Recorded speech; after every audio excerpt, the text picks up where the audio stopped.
సంగారెడ్డి జిల్లా పటాన్చెరు పట్టణంలోని SVR garden లో ఎంపీ ఎన్నికలు పురస్కరించుకుని కాంగ్రెస్ పార్టీ నియోజకవర్గ స్థాయి కార్యకర్తల సమావేశం జరిగింది. ఈ సమావేశానికి ముఖ్య అతిథులుగా మాజీ మంత్రి Mynampally Hanumantharao, AICC working president Jaggareddy, MP అభ్యర్థి నీలం మధు హాజరయ్యారు. ఈ సందర్భంగా మెదక్ పార్లమెంట్ కాంగ్రెస్ పార్టీ అభ్యర్థి నీలం మధు మాట్లాడుతూ ఇందిరాగాంధీ పోటీ చేసిన గడ్డ మెదక్ గడ్డ అని, అలాంటి గడ్డపై నుంచి పోటీ చేయడం అదృష్టంగా భావిస్తున్నానని అన్నారు. తనను భారీ మెజారిటీతో గెలిపిస్తే ప్రజలకు అండదండగా ఉంటానన్నారు. ఇటు రాష్ట్రం నుండి అటు కేంద్రం నుండి నిధులు తీసుకువచ్చి మెదక్ గడ్డను మరింత అభివృద్ధి చేస్తానని తెలిపారు. బీఆర్ఎస్ పార్టీని, బీజేపీ పార్టీని ప్రజలు ఎవరూ నమ్మడం లేదని, రేవంత్ రెడ్డి నాయకత్వంలో తెలంగాణ రాష్ట్రం ఇప్పుడిప్పుడే అభివృద్ధి చెందుతుందని నీలం మధు అన్నారు.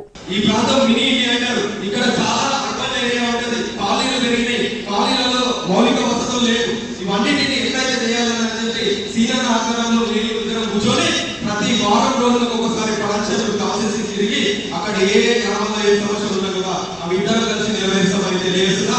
నాకు ఒక అవకాశం ఈ పటాన్చెరు గడ్డ నుంచి, పటాన్చెరు కాన్స్టిట్యూన్సీ నుంచి, ఎందుకంటే ఇక్కడే ఇద్దరు కలిసి మా ఇద్దరు ఓట్లు కలిస్తే 1,50,000 వస్తే 300,000 పోటీ చేస్తారు. వస్తాయా? ఈ 1,50,000 మీ అందరు కలిపి ఇంకో 50,000 కలిపి 2 లక్షల ఓట్లు మెజార్టీ పటాన్చెరు నుంచి ఇవ్వాలని చెప్పి మనస్ఫూర్తిగా కోరుకుంటున్నా. మీ బిడ్డ చెప్తున్నా, వాళ్ళిద్దరు గెలిస్తే ఎంపీ దగ్గర వెళ్ళకపోతుందో తెలియదు. ఎందుకంటే ఇద్దరు కూడా, ఒక ఆయనేమో గ్రేటర్ కమిటీ, ఇద్దరు గ్రేటర్ కమిటీలో ఉంటారు, వాళ్ళు ఏమిటారో తెలియదు. కానీ మీ బిడ్డకి పక్క గ్రీన్ రోడ్ పక్కకు చిట్టుకోగా